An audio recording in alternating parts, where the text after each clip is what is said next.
दोस्तों, स्वागत है आपका एबी डेली न्यूज़ पर। जैसा कि आप सब लोग जानते हैं, आज ही गवर्नमेंट ने ये योजना एक लागू कर दी है, अग्निपथ योजना, जिसके तहत जो युवा हैं उन्हें बहुत अच्छा एक मौका मिल रहा है। तो चलिए बात करते हैं इसमें क्या क्या चीज़ें हैं, किस तरीके से आप इसमें भर्ती हो सकते हैं, या फिर क्या क्या आपको सुविधाएं मिलेंगी और कितनी कितनी हद तक सुविधाएं इसमें मिल सकती हैं। तो सेना में भर्ती होने के लिए नई व्यवस्था आ गई है। सरकार ने नए सिस्टम को अग्निपथ नाम दिया है। जी हाँ, इस योजना का नाम है अग्निपथ। इस व्यवस्था के तहत भर्ती होने वाले सैनिकों को अग्निवीर के नाम से पुकारा जाएगा, जो अपने आप में ही बहुत अच्छा एक गर्व से भर देने वाली बात है। अग्निपथ सिस्टम के तहत सैनिकों की भर्ती 4 साल के लिए होगी। 4 साल पूरा होने के बाद उन्हें एक मुश्त अकाउंट में उनके ट्रांसफ़र किया जाएगा पैसा 10 लाख रुपए, जो कि पूरी तरीके से टैक्स फ्री होगा। टैक्स फ्री होने के साथ साथ अग्निवीरों को जो भी उनकी सेवा है उनके तहत, यानी कि जैसा उनका परफॉर्मेंस रहेगा उनके तहत उनको सर्टिफिकेट मिलेगा, डिप्लोमा भी दिया जाएगा। नई व्यवस्था के ज़रिए ऑफिसर रैंक, इसमें एक चीज़ ध्यान देने वाली है कि जो लोग चाहते हैं कि ऑफिसर रैंक में हम ऐसा कुछ करें कि ऑफिसर रैंक हो, ऐसा उसमें नहीं है। ऑफिसर रैंक के नीचे ही आपको पोस्ट मिलेगी।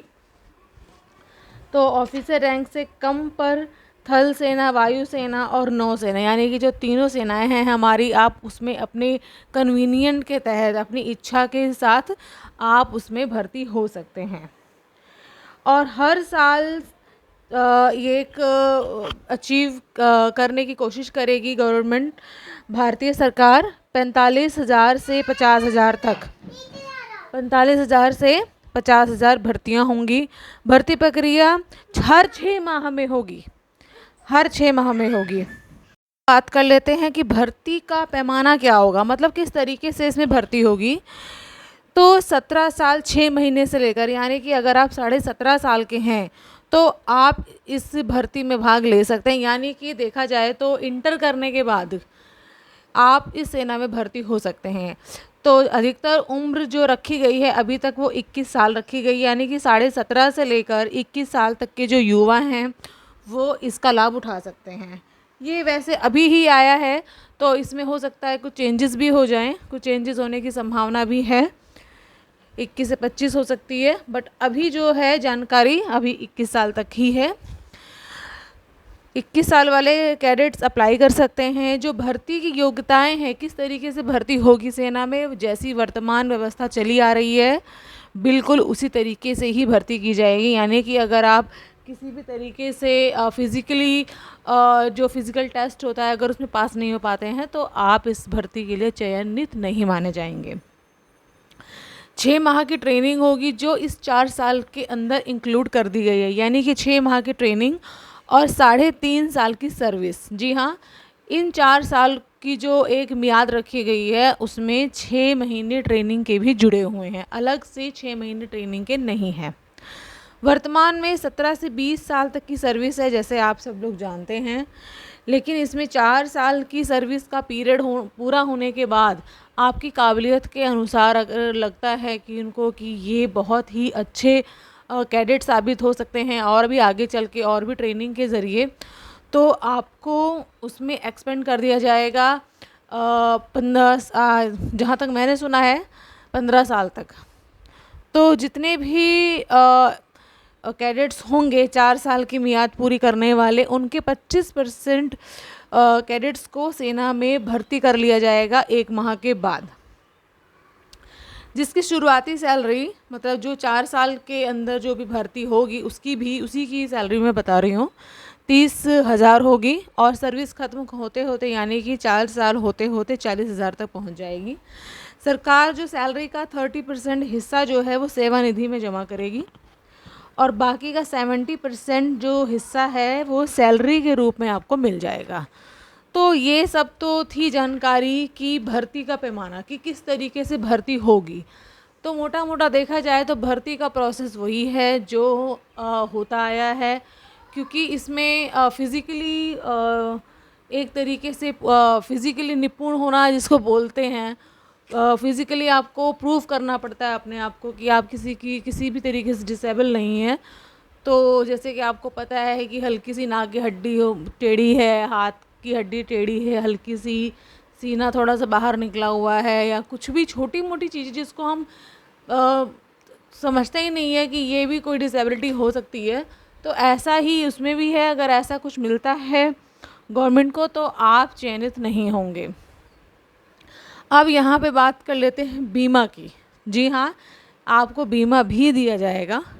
4 साल की सर्विस के दौरान किसी की भी अग्निवीर की मैं बात कर रही हूँ, जो कि मान लो किसी ऑपरेशन में इंक्लूड है, या फिर जैसे बॉर्डर पे है, या किसी भी तरीके से ऑन ड्यूटी अगर उसकी मृत्यु हो जाती है, तो बीमे की जो रकम है परिवार को मिलेगी। और जो बीमा है वो 48 लाख रुपए का होगा। जी हाँ, 48 लाख रुपए का बीमा होगा वो। और जितनी सर्विस उसकी बची होगी, 1 साल, 2 साल, 6 महीना, जितनी भी सर्विस बची होगी, तो जो नॉमिनी होगा बीमा का, क्योंकि जब हम बीमा कराते हैं तो एक नॉमिनी हमें रखना पड़ता है, जो नॉमिनी होगा तो उसे वो नौकरी उतने ही टाइम के लिए मिल जाएगी। अगर वो लेकिन इसमें ये मेंशन नहीं किया गया है कि उसकी भी जिस तरीके से मेडिकल टेस्ट होता है या बहुत सारी ट्रेनिंग्स होती हैं उस तरीके से उसको किया जाएगा, या उसको डायरेक्ट भर्ती हो जाएगी, या फिर कोई और जस्ट लाइक कोई क्लर्क की जॉब या कुछ ऐसी ऑफिस में जो छोटी मोटी जॉब्स होती हैं जिनमें इन सब चीज़ों की ज़रूरत नहीं होती, उसमें कर दिया जाएगा। तो ऐसा कुछ नहीं है। तो मैं बात कर रही थी कि नॉमिनी जाएगा। अगर कोई सर्विस के दौरान विकलांग हो जाता है, शारीरिक अक्षमता आ जाती है, तो उस जवान को एक मुफ्त आर्थिक सहायता भी प्रदान की जाएगी। तो ये सब तो बातें हो गई हैं उन सब चीज़ों की जो गवर्नमेंट ने अभी तक बताई हैं, अभी तक जो भी हम लोगों ने सुना है, टीवी पे देखा है। तो इसमें बहुत सारे थोड़े से झोल भी हैं। सबसे पहला झोल तो मुझे ये समझ में नहीं आया कि इसमें सिर्फ जैसे युवा कहा गया है, तो जैसे आप लोग जानते हैं कि महिलाएं भी इसमें सेना में भर्ती होती हैं। महिलाओं की भी भर्ती हो गई है शुरू काफ़ी टाइम से। तो इसमें महिलाओं के लिए कुछ है या नहीं, कुछ समझ में नहीं आया इसमें। क्या महिलाओं को मौका नहीं दिया जाएगा? तो ऐसा कुछ भी इसमें क्लियर नहीं है महिलाओं के बारे में। और दूसरी बात है कि जो आर्मी है, जैसे कि 4 साल बोला गया है, तो उस 4 साल में मान लीजिए कि कोई 4 साल की नौकरी कर रहा है, तो उसके बाद क्या उसको अदर जैसे कि जैसे पूर्व सैनिक होते हैं तो उनको एक अलग से आरक्षण मिलता है। तो वो आरक्षण उस 4 साल वाले जो अग्निवीर, मैं सिर्फ अग्निवीर की बात कर रही हूँ, जो अग्निवीर है उसको वो आरक्षण का लाभ मिलेगा या नहीं मिलेगा? क्योंकि देखा जाए तो सिर्फ 4 साल की जॉब करने वाले जो भी हैं अग्निवीर होंगे जो आने वाले भविष्य में, उनकी जो संख्या है वो बहुत ज़्यादा होगी। ठीक है, क्योंकि सिर्फ 25% को ही वो आगे लेकर जाएंगे, फुल सर्विस देंगे। लेकिन जो 4 साल पूरा करने वाले होंगे वो बहुत ज़्यादा होंगे क्वांटिटी में, नंबर ऑफ़ कैडेट्स। तो क्या उनको वो चीज़ें मिलेंगी या वो आरक्षण मिलेगा या नहीं मिलेगा, इसकी तो कोई बात नहीं की गई है। पेंशन नहीं दी जाएगी, ये तो क्लियर है, ये तो सरकार ने क्लियर कर दिया है कि पेंशन नहीं दी जाएगी। चलिए ठीक है, हम भी समझते हैं कि 4 साल की जॉब में आपको 10 लाख रुपए, 10 से 12 लाख रुपए इकट्ठे दे दिए जाएंगे। वो पूरा करने के बाद 4 साल की नौकरी के बाद सैलरी 30 से 40 तक हो ही जाएगी आपकी 4 साल की जॉब ख़त्म होते होते। लेकिन बाकी की जो चीज़ें हैं वो होंगी या नहीं होंगी, वो थोड़ा सा क्लियर नहीं है मुझे। चलिए देखते हैं आगे, इसमें कुछ अपडेट्स आते रहेंगे। अगर कुछ और भी अपडेट्स आते हैं तो मैं ज़रूर शेयर करूँगी आपसे, तो बने रहिए मेरे साथ। मैं जितनी भी न्यूज़ होती है लेटेस्ट, मैं कोशिश करती हूँ मैं उसको लेकर आऊँ आप लोगों के बीच में। तो इससे जुड़ी हुई जानकारी अगर कुछ और भी मिलती है तो मैं ज़रूर शेयर करूँगी। तो आप जुड़े रहिए, बने रहिए, लाइक करिए, शेयर करिए, सब्सक्राइब करिए। जानकारी अच्छी लगी हो तो इस वीडियो को ज़रूर शेयर करना।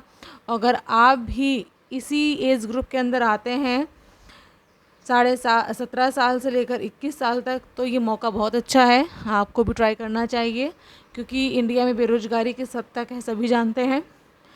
तो इस बेरोज़गारी को दूर करने के लिए जो कदम उठाया गया है बहुत अच्छा है। आशा करती हूँ वीडियो अच्छा लगा होगा।